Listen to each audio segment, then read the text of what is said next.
Bahral, Pakistan must be seen in the region as a source of strength and stability and not as the hub of extremism, terrorism and separatism.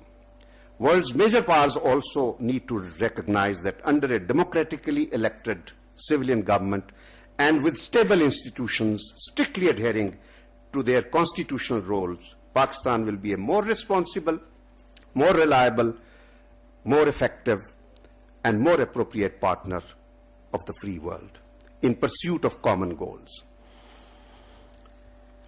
In this, if the turbulent political history of this region has any lessons, the United States must also understand the real issues of peace and security in this region. Its engagement must not exacerbate these issues. Any step that fuels an arms race with an escalatory effect on military budgets and arsenals of India and Pakistan is not service to their people. Likewise, ignoring or undermining Pakistan's historical stakes in the Afghan nettle is another one in the long list of America's unlearned lessons. But let's not blame America and India for everything. We ourselves are responsible for being where we are today.